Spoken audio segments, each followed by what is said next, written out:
All right, so let's talk a little bit about assumptions. Now, we've all heard what assuming means. You can all fill in the blanks, so I don't have to say it.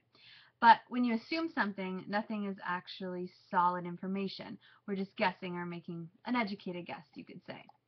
According to the Encyclopedia of Communication Theory by Littlejohn and Foss, assumptions are the givens in a theory that underpin but are not tested.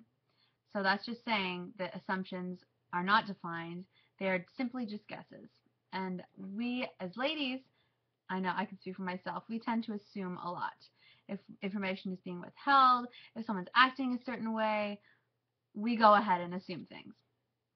Also, Littlejohn and Foss say and describe assuming as the sender and receiver perform several different communication functions at once, including generating and processing verbal messages, presenting self-favorability, regulating turn tracking, and managing emotional displays, among others. So when someone is assuming or acting in this way, they will give it out in their gestures. There are non-strategic behaviors that can give someone away in a conversation, such as signs of nervousness, fear, or excessive behavioral control may also occur, producing unnatural behavior, damaging performances, and undermining creatability. And that's from Littlejohn and Foss, 2009. So as soon as I hear that quote, I think of someone acting nervous, getting scared as soon as they have a lie or they are being dishonest. I'm sure some of you may have seen this before, but if someone's telling a lie, a spouse or a friend or whomever, they can tend to get a little bit fidgety and they're touching their hair and their ears, or they'll just be looking around and not really making good eye contact. You always have to look for eye contact. If people are looking around, if they're looking to the left and right, they're usually feeling uncomfortable because they're telling a lie or withholding the truth. So that's something to always pay attention to. Always make sure you're watching body language and eye contact and gestures, nonverbal and verbal. This is very important to see in someone. And if we can make that call, we don't have to make assumptions because we can make that and know that someone's being dishonest by how they're acting. So getting into the next key term, which is truth bias and assumption. The effect of truth bias and suspicion, on the detection of deception is very much important in understanding the interpersonal deception theory. Humans have a tendency to believe what they're heard. It's very easy if someone says to you, "Oh, I was just at the park, trust me." Well, just, okay, like we have no reason to not believe them. Especially, it depends on who the person is. Ladies, if our spouse says, "I was just at the store, I just stayed late to work, I had a PowerPoint presentation to create," we'll just believe them. We have no reason not to. They're our spouse. We trust them. We love them. And I'm not saying we shouldn't. I'm just saying that we should always be on the lookout, and we should not be suspicious all the time, but if there's call for it and your spouse is acting strange or even giving you weird nonverbal and verbal communication, it's important to look into it a little bit and speak with them and actually ask them questions and figure out what's going on. So that leads to the leakage part of the segment. Now, leakage kind of sounds weird, but that's just the term that they use for it. Just picture yourself as a sponge full of information. You're leaking things. Things come out if you are nervous or any of the symptoms that I mentioned before, that you're hesitating or if you're withholding the truth or being misleading. You can pretty easily leak what is going on.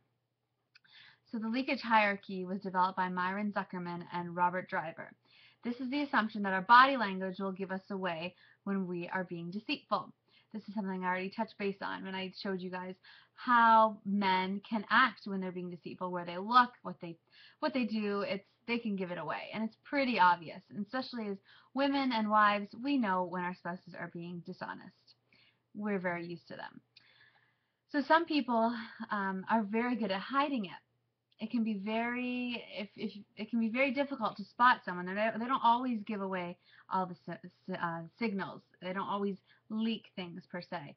They can be very good at it. They can be used to lying, used to being misleading and not telling the truth. So we have to be on the lookout for that. Unfortunately, if someone's really good at lying, there's only so much you can do.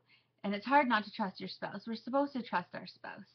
I know I have full confidence and trust and respect for my husband, but if he would continue to lie to me, there's not much else I can do. So in that situation, especially as Christian women, we need to remember to get on our knees and pray. Praying is of utmost importance. If you can't change someone, or if you try to change someone by yelling at them or pushing things on them, trying to shove the Bible down their throat or force them to go to church, this isn't going to change anybody. You have to pray and pray that God will change their heart. For me, in my marital relationship with my husband, something that I've had to learn is when he doesn't always want to read the Bible or do devotions, I would get very stressed out. And I would get frustrated because I wanted him to be the spiritual leader in the family, and I would lash out and I would yell at him and I would try to force him to do things, force him to pray with me. So the best advice I got was from a friend that told me, Lindsay, you just need to pray for him, pray for his heart, and lead by example. So in turn, I would read my own devotionals, I would take my own quiet time, I would wake up early in the morning just to have that time with God. And in turn, he noticed me doing this, and he decided that he wanted to come alongside me and do this with me, and he knew how much it meant to me. So that was a really hard thing to do, because I was not doing it in the right way. I was yelling at him in the first place. But once we give it up to God, he will take over. We just have to ask him. We just have to pray and ask. And be specific about our prayers. Be specific in saying, I pray for my husband's heart. I pray he will be more honest with me, and he knows he doesn't have a reason to lie, and that he will not be doing things he needs to lie about in the first place. As wives, we need to be supportive and respectful. We can't put all the blame on them. Sometimes it does fall on us. If we're being smothering or if we're pushing them away from us, we're causing them to go out the door and go hang out with their buddies and go watch a football game for the whole day or 2 days and not come back. We need to be loving and supportive. The Bible tells us to do this.